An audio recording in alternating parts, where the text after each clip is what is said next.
There is a sound a shield wall makes when it begins to break.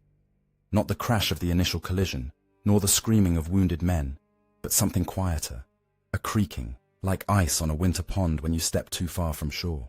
Wood splintering slowly, leather straps giving way, the wet gasp of a man whose legs no longer hold him. I heard that sound at Edington, in the midst of summer heat so thick the air itself seemed to bleed. I heard it from the Viking line, not our own, and in that moment I knew we would live. My name is Wulfgar, son of Wulfric, a freeman of Somerton in Somerset. I hold 30 hides of land that my grandfather cleared from forest. Land that yields barley and rye, that feeds my wife and 4 children, that binds me to serve in the fyrd when the king calls. For 8 years I watched the heathens come. I saw smoke rise from Chippenham and Wareham, heard stories of churches burned and women taken. I stood in the shield wall twice before Edington, at Reading where we were broken, at Wilton where we fled. I learned that courage is not the absence of fear, but the weight of the spear in your hand when your bowels turn to water.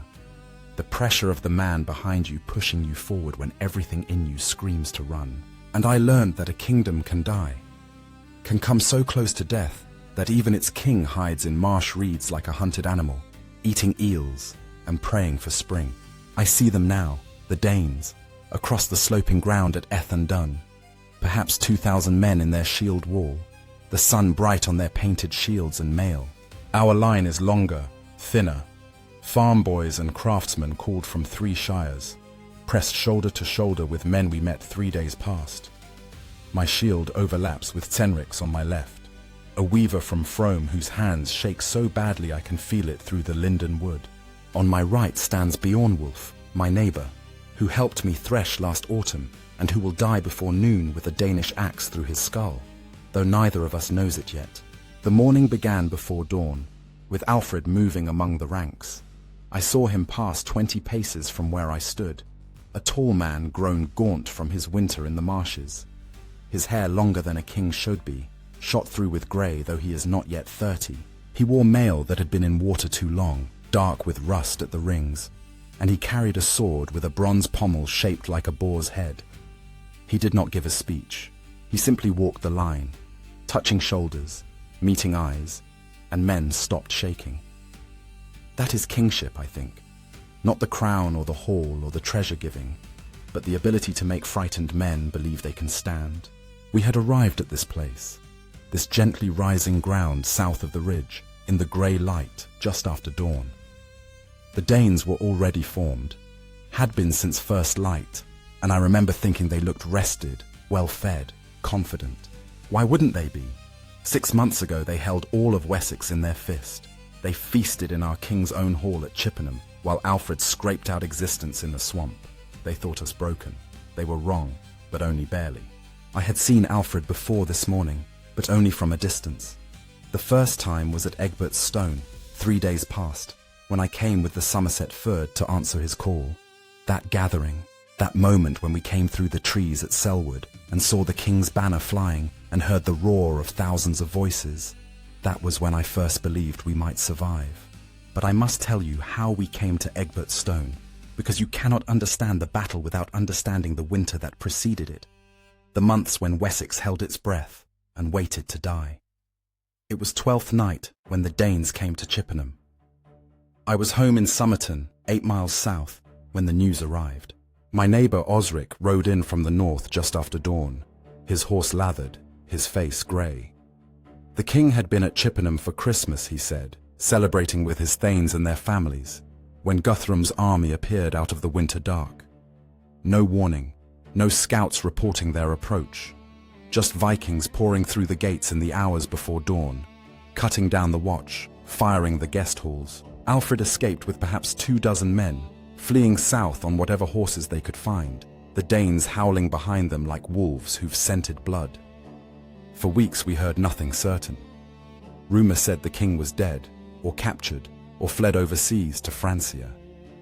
The Danes spread out from Chippenham, small bands raiding through Wiltshire and into Somerset, taking whatever they wanted, meeting no resistance. The aldermen who might have rallied us were dead, or hiding, or already making terms with Guthrum. I took my family into the forest that winter, to a charcoal burner's hut 3 miles from our hall. We lived on stored barley and what I could trap, and we did not light fires during the day for fear the smoke would draw Danish eyes. My eldest son was 9 that winter. He learned to move through snow without sound, to recognize the jingle of mail at distance, to hide at a whistle. These are not things a father should teach a child, but that winter in Wessex, every child learned them or died.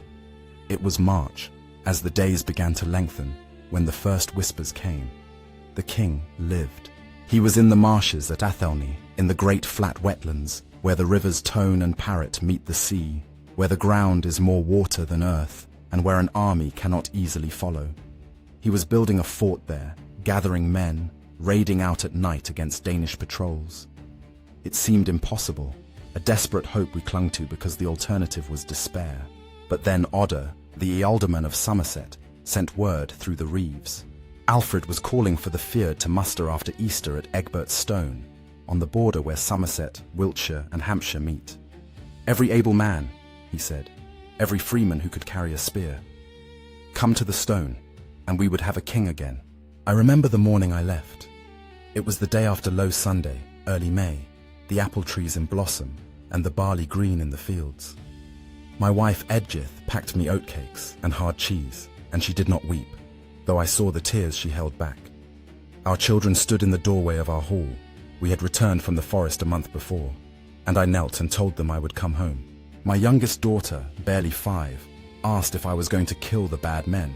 I said yes, and I kissed her forehead, and I walked away carrying my grandfather's spear and a shield my neighbor had helped me repair, its linden boards bound with fresh rawhide. 30 of us marched north from Somerton that day. We met others on the road, fyrds from the 100 villages of Somerset, some 20 men strong, some just 3 or 4. We were farmers and blacksmiths, a tanner from Glastonbury who stank of piss and bark, a young priest who carried a spear alongside his cross and quoted scripture about smiting the ungodly. Most of us had only spears and shields. A few had mail shirts, old and patched.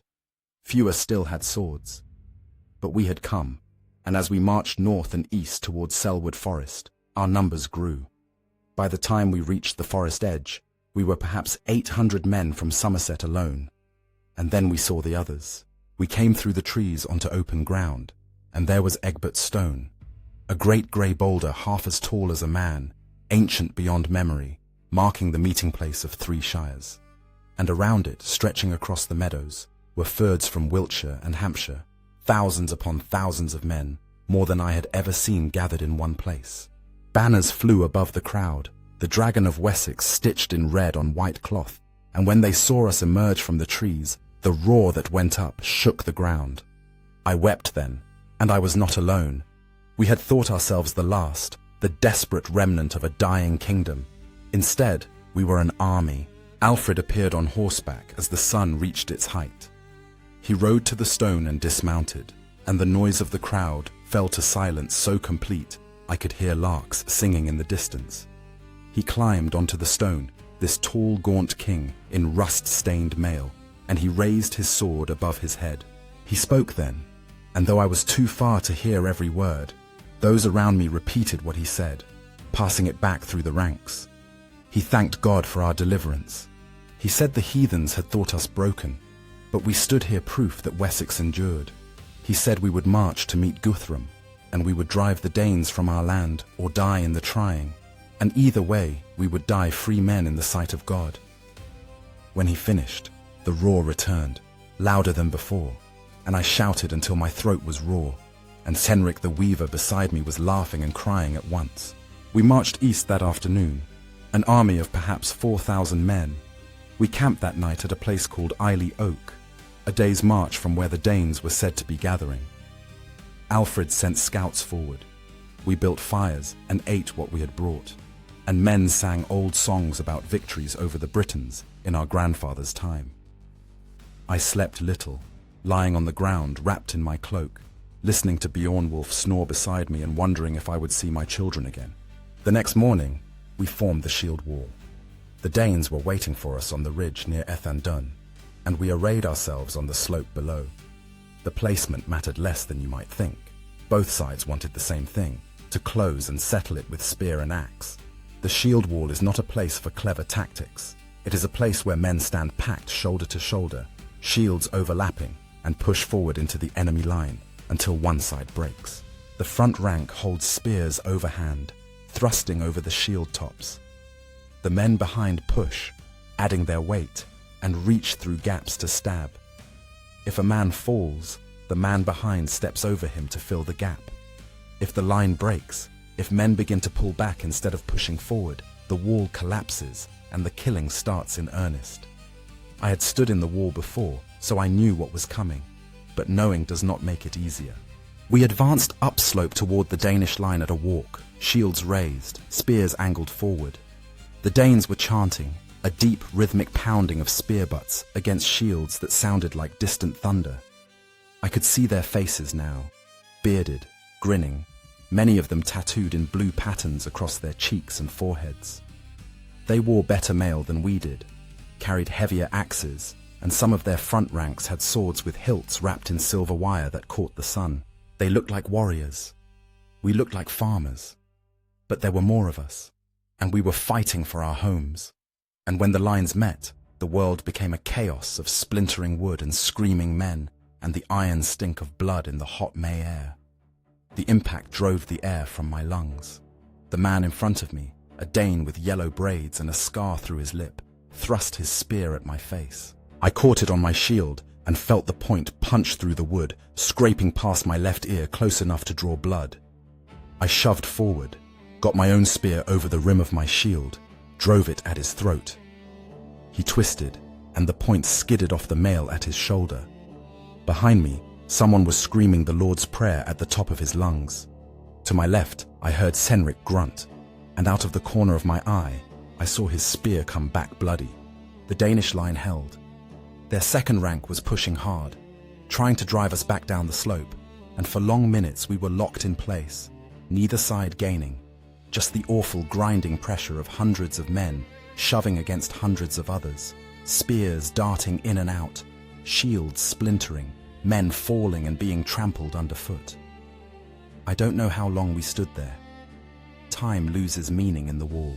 The sun was high when we started, and it seemed to remain high forever, beating down on my helmet until my head swam with heat. Sweat poured into my eyes, stinging, blinding. My shield arm began to shake with exhaustion. The spear felt impossibly heavy, and still we pushed. And then something changed. I felt it before I understood it. A shift in the pressure against my shield, a slight giving way. The Danish chanting faltered. One of their front rank men went down with a Saxon sayax in his belly, and the man who stepped forward to replace him hesitated, just for a heartbeat. That hesitation spread. The Danish second rank stopped pushing as hard. Somewhere along their line, perhaps 50 paces to my right, I heard shouting. Not battle cries, but alarm, confusion. Their line was bending. The man facing me, the yellow-braided Dane, glanced to his right, and in that instant of distraction, Beornwulf's spear took him in the side of the neck. He went down spraying blood, and suddenly, there was open ground in front of me, and I was stepping forward over his body, and the Danish line was pulling back. It did not collapse all at once. They fought as they retreated, stepping backward in rough order, shields still raised, trying to hold formation. But once a shield wall begins to move backward, it is almost impossible to stop. Men in the rear start turning to run. Men in the front feel the lack of support and panic. Gaps appear. And when gaps appear, men die. We surged after them, no longer a wall, but a mob of screaming Saxons drunk on the sudden intoxicating realization that we were winning, that the Danes were breaking, that God himself had delivered victory into our hands. I stumbled over bodies, Danish, Saxon, I didn't look closely, and pushed forward. The yellow-braided Dane's blood was hot and slick on my spear shaft. I saw Cenric to my left, his face mask of red, whether his blood or another's I couldn't tell, and he was laughing, actually laughing as he stabbed downward at a fallen man. The Danes ran, not all at once, and not all of them, but enough. Enough that their line shattered, enough that those who tried to stand were quickly surrounded and cut down. They fled north and east, back toward Chippenham, dropping shields and spears to run faster, and we pursued. This was the slaughter, the part that comes after the battle proper, and it was worse than the shield wall. Men who fight face to face have at least a chance. Men who run and are caught from behind have none. I saw things in that pursuit that I will not describe, that I try not to remember. I will say only that I did not commit them myself, and I did not stop others from committing them. And I am not proud of that silence. We chased them for miles. Those of us on foot eventually fell behind, but Alfred had held back some mounted thanes, and these rode down the fleeing Danes, spearing them as they ran or riding them into exhaustion and herding them back toward our lines as prisoners. By the time the sun was lowering in the west, the field at Edington was carpeted with dead, and the road to Chippenham was littered with dropped weapons and bodies, and we had won the greatest victory Wessex had achieved in a decade. I sat on the ground beside Beornwulf and Kenric, the three of us too exhausted to speak. Around us men were checking the wounded, stripping the dead of anything useful, looking for friends among the fallen. The priest from Glastonbury moved among the Saxon bodies, giving final blessings. No one bothered with the Danes. Beornwulf had a cut across his forehead that bled impressively, but was not deep. Cenric's laughter had faded into silence, and he sat staring at his hands, which were black with dried blood. I felt nothing, not joy, not relief, just a vast emptiness and a thirst so powerful my tongue stuck to the roof of my mouth. Someone passed a water skin, and I drank, and the water was the best thing I had ever tasted. Alfred did not let us rest long. Within an hour he had the army moving north toward Chippenham, where the surviving Danes had fled. We reached the fortress as dusk was falling and found it barred against us. A timber palisade around the old Roman town, gates shut, defenders visible on the walls. But there were not many defenders. We had broken the back of Guthrum's army. Those within were the remnant, leaderless, trapped. Alfred ordered the siege. We surrounded the fortress, camped in the fields around it, and settled in to starve them out. I will tell you now about the waiting, because after the madness of the battle, the siege was almost peaceful, at least at first.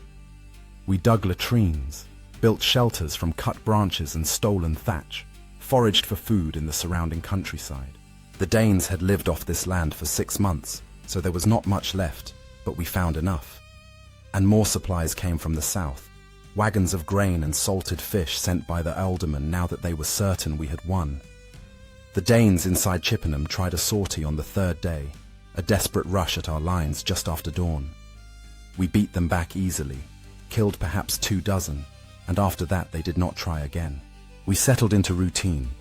Days were hot, flies thick from the unburied dead. Nights were cold, and men huddled close to fires telling stories. I thought often of my family, wondered if they had heard of the victory, if they knew I lived. I had no way to send word. On the 10th day of the siege, a Danish voice called from the walls asking to speak to Alfred. The king rode forward on his grey horse, close enough to hear, but out of bowshot. The voice belonged to Guthrum himself, though I was too far away to see him clearly. They spoke in the Danish tongue, which I do not understand, but I heard later what was said. Guthrum offered terms. He would leave Wessex, would take his army east into Mercia or north to the Danelaw, would swear oaths not to return. Alfred refused. He wanted hostages, he wanted the army to disarm, and he wanted something else, something the Danes found harder to accept than surrender. He wanted Guthrum to accept baptism, to renounce his heathen gods and acknowledge Christ. There was silence from the walls. Then Guthrum agreed. I don't know if it was starvation that convinced him, or the knowledge that his army was too depleted to fight again, or some genuine crisis of faith, perhaps all three, but he agreed. The gates of Chippenham opened on the 14th day of the siege. The Danes came out in a long column, unarmed, hands empty, eyes downcast. They gave us hostages, 30 young men from noble families, who would live at Alfred's court as guarantee of Guthrum's good behavior.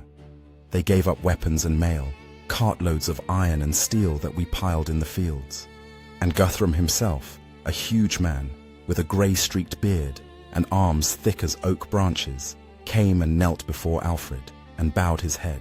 Alfred did not gloat.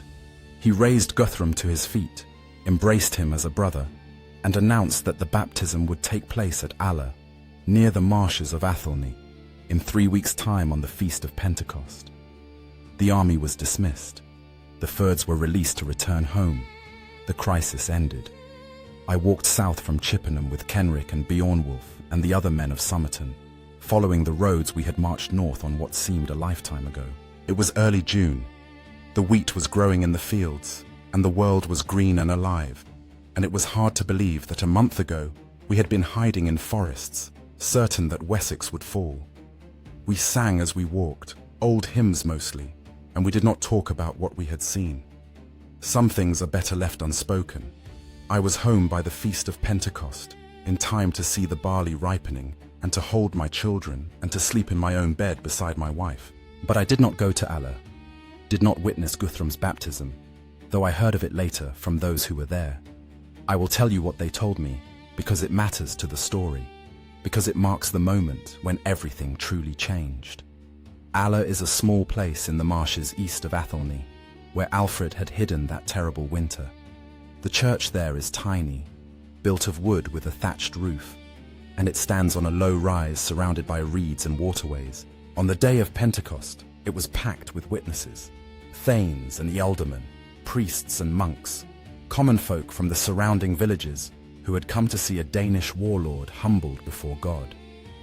Guthrum arrived by boat, rowing up through the marshes with his 30 companions, the same 30 who would be baptized with him. He wore no mail, no weapons, just a simple tunic of undyed wool. His head was bare, his long hair loose. Alfred was waiting at the church door, dressed in royal purple, a gold cross at his throat. The two men embraced, and then Alfred led Guthrum inside. The baptism was conducted by the Bishop of Sherborne, a man named Asser, who would later write Alfred's biography. He spoke in Latin, which Guthrum did not understand, and a priest translated into Danish. The ritual took hours. Each man had to renounce his heathen gods by name, Thor, Odin, Frey, and swear allegiance to Christ. Each was anointed with holy oil, immersed 3 times in the font, and given a new Christian name. Guthrum became Athelstan, a good Saxon name. Alfred stood as his godfather, placing a white cloth on his head as he emerged from the water. Those who were there said Guthrum wept.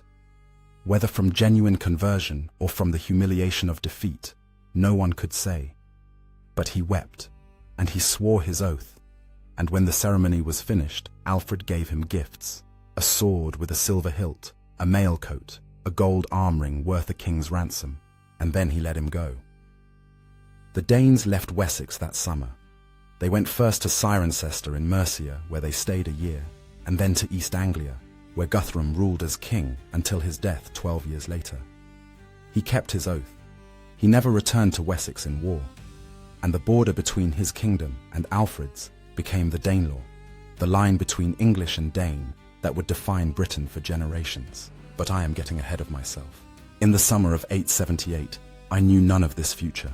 I knew only that the Danes were gone, that my fields were safe, that I could sleep without fear of seeing smoke on the horizon. I worked my land. I played with my children. I tried to forget the sound a man makes when a spear punches through his lung, the wet, rattling gasp, the way his eyes go wide with surprise, and then empty. I was not always successful.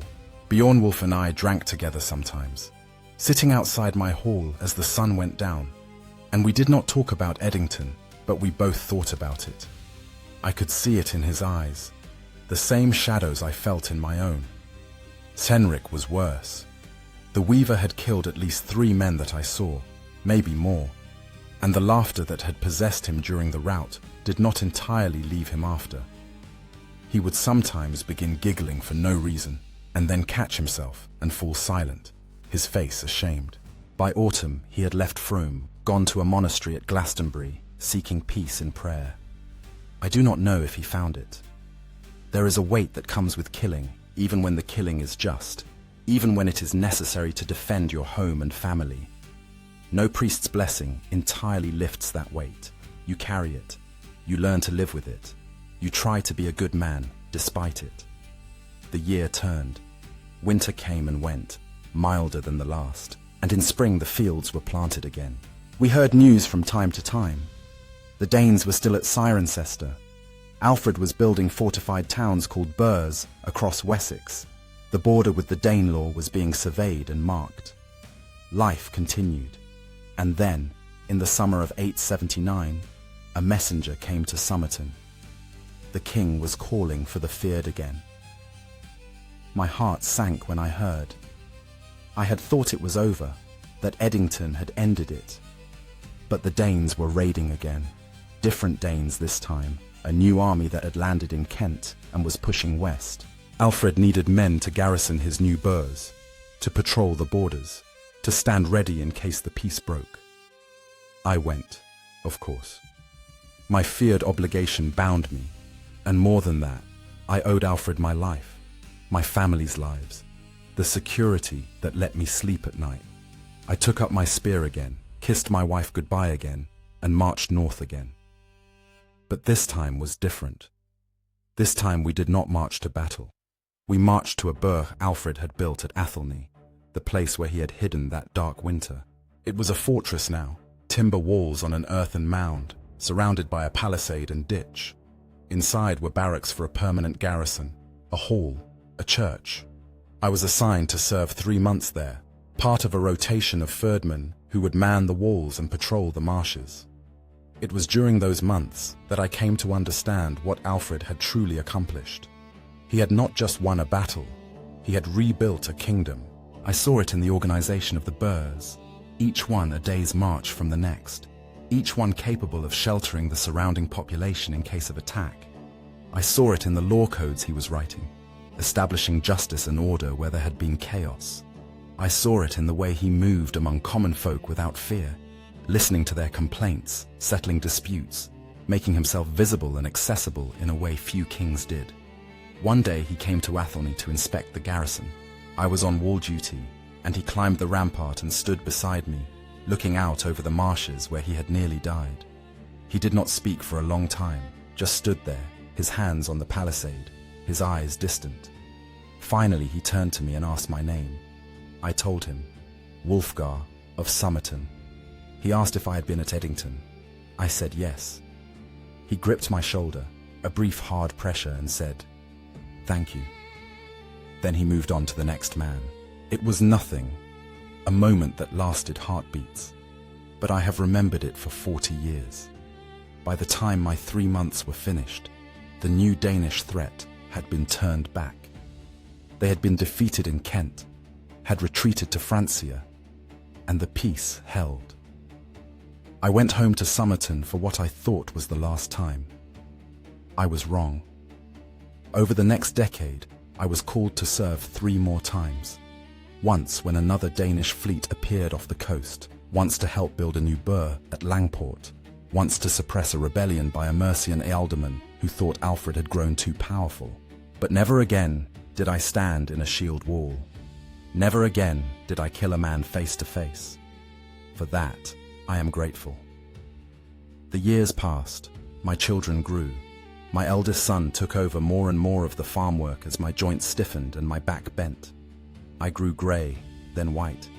Beornwulf died of a fever in 891. I stood at his graveside and remembered him beside me on the slope at Edington. Remembered his spear taking the yellow-braided Dane in the throat. Remembered his snoring the night before the battle. I wept for him, and for all of us who had stood that day, and for the young men we had been before we learned what we were capable of.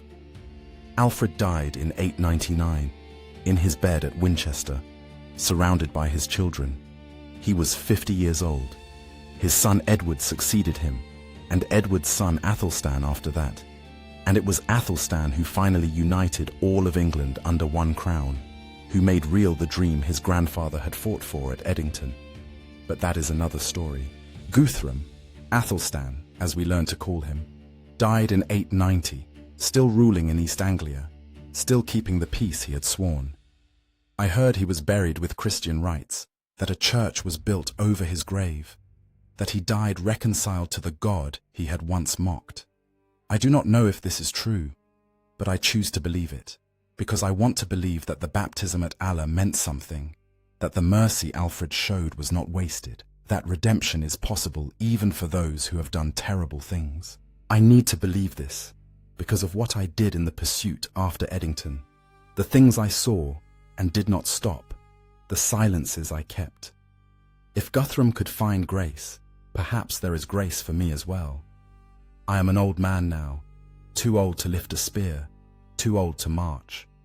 I sit by my fire on winter evenings, and my grandchildren ask me to tell stories about the old days, about the time I fought beside King Alfred the Great. I tell them about the muster at Egbert's stone, about the roar of the fyrds when the king appeared. I tell them about the shield wall at Edington, about how we stood when everything said we should run. I tell them we were brave, that we fought for our homes and our families and our faith, that God delivered us from the heathens. All of this is true, but it is not the whole truth.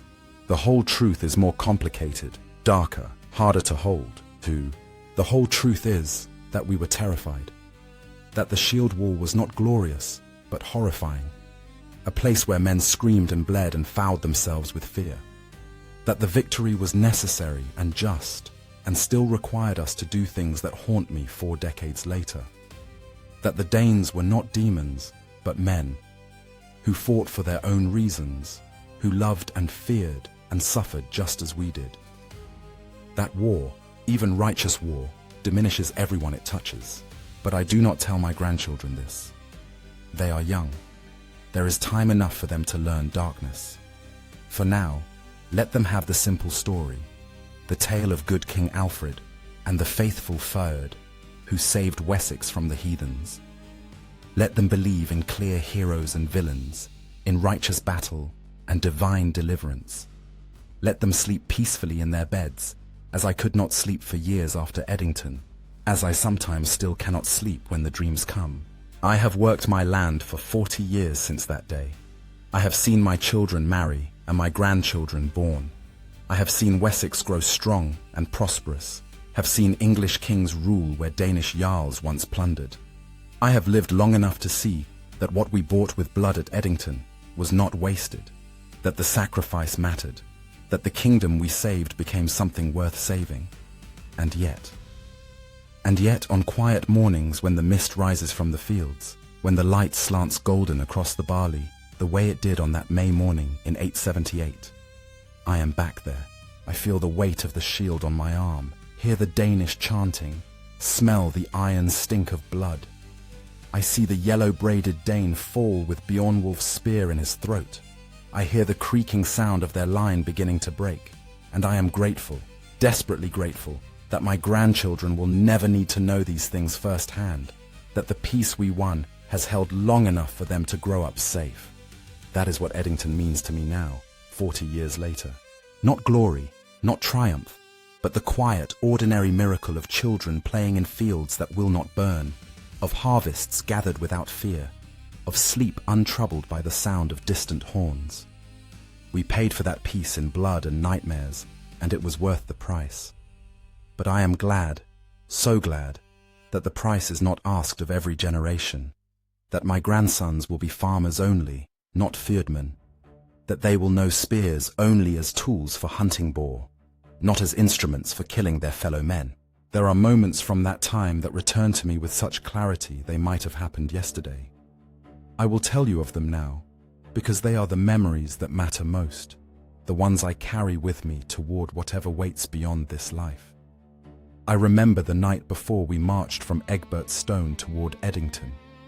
We had camped in the meadows around the ancient stone, 4,000 men spreading bedrolls on damp ground, building cookfires that dotted the darkness like fallen stars. I could not sleep. The knowledge of what waited tomorrow, the certainty that many of us would die, sat in my stomach like a stone. I rose and walked through the camp, stepping over sleeping men, following the sound of voices to where a group of fyrdmen from Hampshire sat around a fire. They invited me to join them, passed me a wineskin, shared strips of dried venison. We did not talk about the coming battle. Instead, we talked about home, about harvests and marriages, children and weather. the small, ordinary concerns of men who farm. One of them, a man named Egbert with a scar across his nose, spoke of his daughter's wedding planned for midsummer, how he hoped to live to see her married. Another, younger, barely old enough for his beard to come in full, confessed he had never kissed a girl, had been too shy, and now feared he would die without knowing that sweetness. We laughed, not cruelly but with understanding, and an older man told him there would be time after we won, plenty of time, and to keep his shield up and his spear steady tomorrow. I sat with them until the fire burned low, then returned to my bedroll. I still could not sleep, but the conversation had settled something in me, had reminded me what we were fighting for. Not abstract things like kingdom or crown, but weddings and first kisses, harvest festivals and children's laughter, the texture of ordinary life that continues regardless of kings and battles. In the morning, Egbert with the scarred nose was one of the first to fall. A Danish spear took him in the belly during the initial collision, and he fell back into me, his weight nearly taking us both down. I felt his blood hot on my hands as I pushed him aside.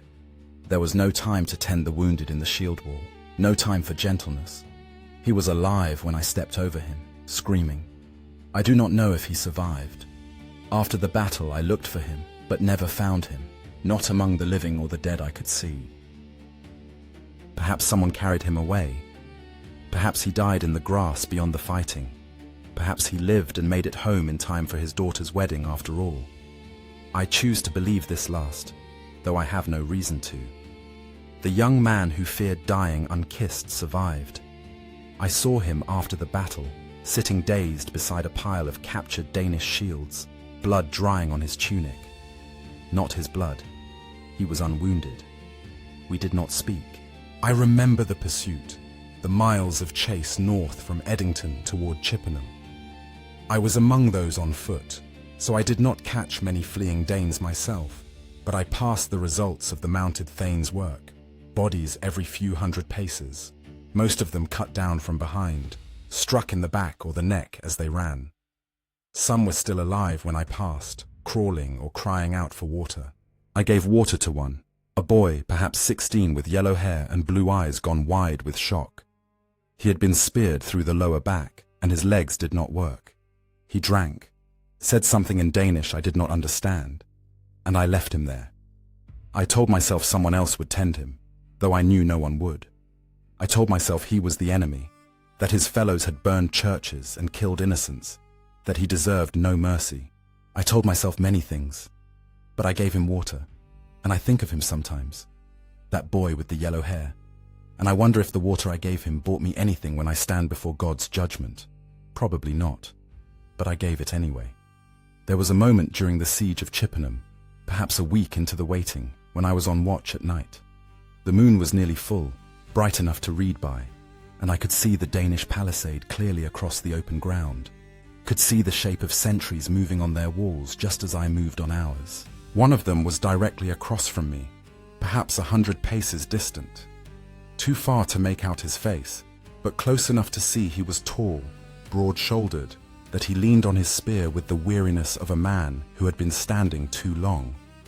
We stood there, each watching the other, neither moving, for perhaps an hour. Two men who had tried to kill each other days before, now simply standing watch, performing the same duty for different lords. If circumstances had been different, if I had been born across the sea, if he had been born in Somerset, we might have been friends, might have worked neighbouring fields, might have drunk together at harvest festivals. Instead, we stood on opposite sides of a wall, and if he had come across the open ground, I would have killed him, and if I had crossed, he would have killed me. This is the madness of war, that it turns neighbours into enemies, that it demands we murder men. We have no reason to hate except that our kings tell us to, and yet the Danes had come to our land, had burned our churches, had taken what was not theirs. The war was not of our making. We defended what was ours. Both things are true, and I do not know how to reconcile them. After my watch, I lay down to sleep and dreamed of the tall Danish sentry, dreamed that we met in a field between our walls and sat together and shared bread, and that when I woke, I could not remember if it had been a dream or a memory. I remember the day we opened the captured Danish fortress and entered Chippenham for the first time since Guthrum had taken it at Christmas. The town was a ruin.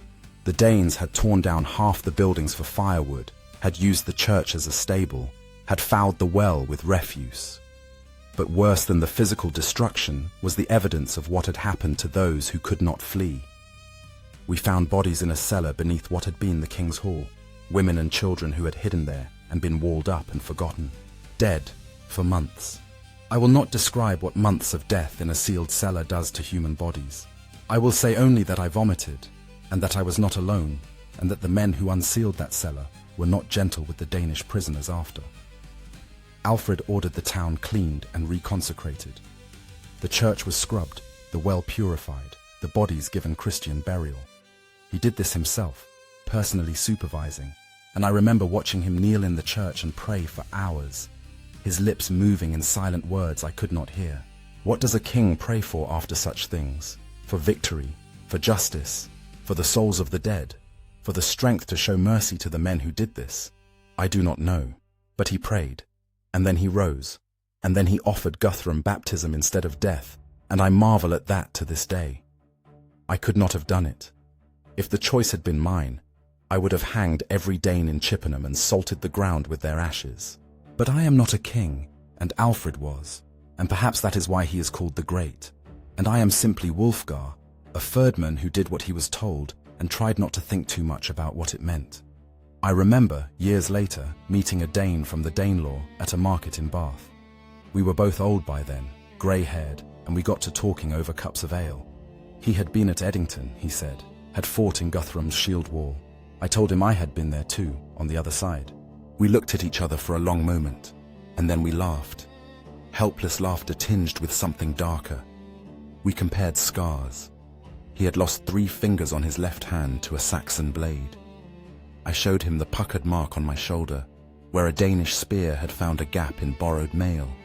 We drank together, this Dane and I, and talked about that day 40 years past, and found we remembered different battles. He remembered the Saxon charge as sudden and overwhelming, a wall of screaming men that seemed to come from everywhere at once. I remembered the Danish line as impenetrable, certain we would break against it. He remembered his Jarl calling retreat and feeling shame that they had failed. I remembered the Danish rout and feeling sick at what we did to those who fell behind. Both memories were true. We were both there on that slope at Edington on that May morning, killing each other because our lords commanded it. And now we sat as old men, drinking ale in peace, and I asked him if he thought it was worth it, all the death and suffering. He said he did not know. He said Guthrum had been a good lord, that the Danelaw was prosperous, that his children had grown up in peace. He said the same thing I might have said, that the war was terrible and necessary, that he would not wish to live through it again, that he was grateful it was over. We parted as friends, this old Dane and I think sometimes that this was the real victory of Edington. Not the battle itself, but the peace that followed, the ability to sit and drink with former enemies, to acknowledge our common humanity, to agree that war is hell and peace is precious. I am dying. I have been dying for some time now. A growth in my belly that no physician can cure, that swells larger each month, that brings pain sharp enough to take my breath. I have weeks left, perhaps days. My family knows, though we do not speak of it directly. My wife Egbert tends me with the same capable hands that have tended me for 50 years, and my children visit more often than they used to, bringing grandchildren to sit beside my bed and listen to an old man's rambling. They ask me what I want them to remember. I tell them to remember that Wessex stood when it might have fallen, that Alfred saved us when all seemed lost, that ordinary men did extraordinary things when their homes were threatened. I tell them to be grateful for peace, to cherish the ordinary days, to understand that the freedom to farm and trade and worship and love is bought with sacrifice, sometimes bought with blood. I tell them all this, and it is true. But there are other things I do not tell them, things I will carry to my grave. I do not tell them about the screaming of the wounded at Edington, the ones we could not help, who lay in the sun crying for water or mercy or death. I do not tell them about the yellow-haired boy I left to die on the road to Chippenham, or the bodies in the cellar, or the things we did to fleeing Danes when the blood was hot and the victory new. I do not tell them that I sometimes wake sweating from dreams where I am back in the shield wall, where the man facing me has my grandson's face, where the spear in my hand is too heavy to hold and my legs will not run. These things are mine to bear, mine and the other men who stood at Edington, most of whom are long dead now. I am among the last. Soon there will be no one left who remembers that day firsthand, and it will pass into story, into legend. They will sing songs about it, about brave Alfred and his faithful thanes, about the great victory over the Danish heathens. The songs will be beautiful and stirring, and they will be lies, or at least incomplete truths. They will not capture the terror or the exhaustion or the moral weight of killing. But perhaps that is as it should be. Perhaps each generation must have its heroes, must believe in clear right and wrong, must have stories that inspire rather than stories that complicate. And perhaps the truth, the full, complex, difficult truth, is not meant to be preserved in songs, but only in the memories of those who lived it, to be carried quietly to the grave. Last night I dreamed of Edington one final time, but this time I was not in the shield wall. I was standing on the slope above the battlefield, watching from a distance as the two lines crashed together. I could see myself down there, young and terrified and alive, see Beornwulf beside me and Henrik beyond. I could see the yellow-braided Dane, still living, still fighting. I could see it all laid out like a tapestry, every man in his place, every action leading inevitably to the next. And I understood, in the way you understand things in dreams, that it had to be this way, that every part of it, the fear and the fury, the killing and the mercy, the victory and the weight that came with it, was necessary. That we were all of us, Saxon and Dane alike, caught up in something larger than ourselves, playing our parts in a story whose meaning we could not see while we lived it. I woke from this dream at dawn, and the pain in my belly was bad but bearable, and through my window I could see the sun rising over the fields of Somerset, the same fields I have worked for 50 years, the same fields I fought to protect. The barley is growing green and strong. My grandson will harvest it in a few months, will thresh it in the barn my father built, will sell it at market in a town where Danish and Saxon trade side by side in peace. This is what we bought at Edington, this ordinary morning, this peaceful succession of seasons, this world where my grandson can be a farmer instead of a warrior. I bought it with my fear and my courage, with the yellow-braided Dane's life, with the part of my soul that died when I learned I could kill. It was worth the price. God forgive me. It was worth the price. I hear my wife stirring in the next room, hear her begin to sing as she lights the morning fire, an old hymn of thanksgiving. I close my eyes and let the sound wash over me, and I am at peace. I am Wulfgar of Somerset, fyrdman in Alfred's army, warrior and farmer, killer and Christian, father and grandfather. I stood at Edington on a May morning 40 years past, and I was afraid, and I stood anyway. I did what was necessary, and I have carried the weight of it ever since, and soon I will lay that weight down at last. Remember that we stood. Remember that Wessex endured. Remember that the peace you enjoy was bought with sacrifice. And remember too that those who fight, even in righteous cause, pay a price that peace can never fully repay, carry scars that never fully heal. We did what we had to do. We saved our kingdom.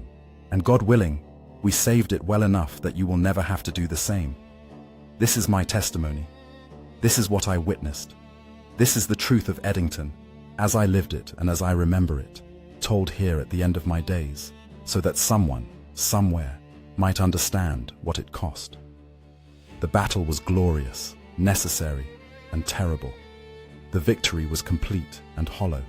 The peace was worth everything we paid, and more than we could afford. All of these things are true. All of these things are Edington. May God have mercy on us all.